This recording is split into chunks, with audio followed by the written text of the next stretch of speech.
عمر بن عباس نے بیان کیا، کہا ہم سے عبد الرحمن بن مہدی نے، کہا ہم سے مسنا نے، ان سے ابو جمرہ نے، اور ان سے ابن عباس رضی اللہ عنہ نے بیان کیا کہ جب ابو ذر رضی اللہ عنہ کو رسول اللہ صلی اللہ علیہ وسلم کی نبوت کے بارے میں معلوم ہوا تو انہوں نے اپنے بھائی انیس سے کہا، مکے جانے کے لیے سواری تیار کر، اور اس شخص کے متعلق جو نبی ہونے کا مدعی ہے اور کہتا ہے کہ اس کے پاس آسمان سے خبر آتی ہے، میرے لیے خبریں حاصل کر کے لا، اس کی باتوں کو خود غور سے سننا اور پھر میرے پاس آنا۔ ان کے بھائی وہاں سے چلے اور مکہ حاضر ہو کر حضرت صلی اللہ علیہ وسلم کی باتیں خود سنی۔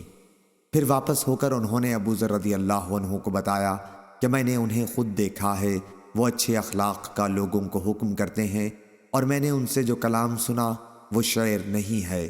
اس پر ابو ذر رضی اللہ عنہ نے کہا، جس مقصد کے لیے میں نے تمہیں بھیجا تھا مجھے اس پر پوری طرح تشفی نہیں ہوئی۔ آخر انہوں نے خود توشہ باندھا، پانی سے بھرا ہوا ایک پرانا مشکیزہ ساتھ لیا اور مکہ آئے، مسجد الحرام میں حاضری دی اور یہاں نبی کریم صلی اللہ علیہ وسلم کو تلاش کیا۔ ابو ذر رضی اللہ عنہ حضرت صلی اللہ علیہ وسلم کو پہچانتے نہیں تھے اور کسی سے آپ کے متعلق پوچھنا بھی مناسب نہیں سمجھا۔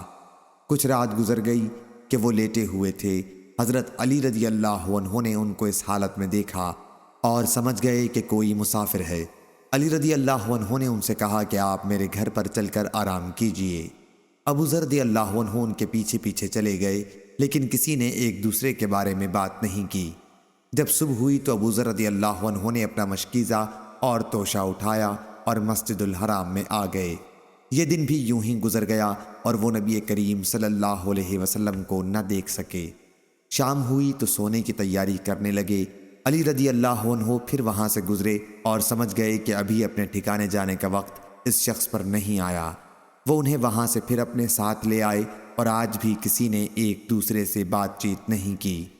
تیسرا دن جب ہوا اور علی رضی اللہ عنہ نے ان کے ساتھ یہی کام کیا اور اپنے ساتھ لے گئے تو ان سے پوچھا، کیا تم مجھے بتا سکتے ہو کہ یہاں آنے کا باعث کیا ہے؟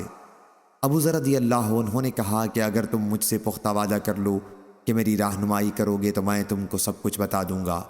علی رضی اللہ عنہ نے وعدہ کر لیا تو انہوں نے انہیں اپنے خیالات کی خبر دی۔ علی رضی اللہ عنہ نے فرمایا کہ بلا شبہ وہ حق پر ہیں اور اللہ کے سچے رسول صلی اللہ علیہ وسلم ہیں۔ اچھا، صبح کو تم میرے پیچھے پیچھے میرے ساتھ چلنا، اگر میں راستے میں کوئی ایسی بات دیکھوں جس سے مجھے تمہارے بارے میں کوئی خطرہ ہو تو میں کھڑا ہو جاؤں گا کسی دیوار کے قریب، گویا مجھے پیشاب کرنا ہے۔ اس وقت تم میرا انتظار نہ کرنا، اور جب میں پھر چلنے لگوں تو میرے پیچھے آ جانا تاکہ کوئی سمجھ نہ سکے کہ یہ دونوں ساتھ ہیں، اور اس طرح جس گھر میں میں داخل ہوں تم بھی داخل ہو جانا۔ انہوں نے ایسا ہی کیا اور پیچھے پیچھے چلے تاکہ علی رضی اللہ عنہ کے ساتھ وہ نبی کریم صلی اللہ علیہ وسلم کی خدمت میں پہنچ گئے، آپ کی باتیں سنی اور وہیں اسلام لے آئے۔ پھر حضرت صلی اللہ علیہ وسلم نے ان سے فرمایا، اب اپنی قوم غفار میں واپس جاؤ اور انہیں میرا حال بتاؤ تاکہ جب ہمارے غلبے کا علم تم کو ہو جائے تو پھر ہمارے پاس آ جانا۔ ابو ذر رضی اللہ عنہ نے عرض کیا، اس ذات کی قسم جس کے ہاتھ میں میری جان ہے، میں ان قریشیوں کے مجمع میں پکار کر کلمہ توحید کا اعلان کروں گا۔ چنانچہ حضرت صلی اللہ علیہ وسلم کے یہاں سے واپس وہ مسجد حرام میں آئے اور بلند آواز سے کہا کہ میں گواہی دیتا ہوں کہ اللہ کے سوا کوئی معبود نہیں، اور یہ کہ محمد صلی اللہ علیہ وسلم اللہ کے رسول ہیں۔ یہ سنتے ہی سارا مجمع ٹوٹ پڑا اور اتنا مارا کہ زمین پر لٹا دیا۔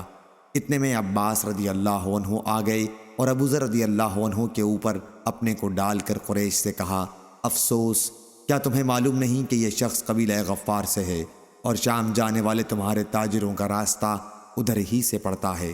اسی طرح سے ان کو بچایا۔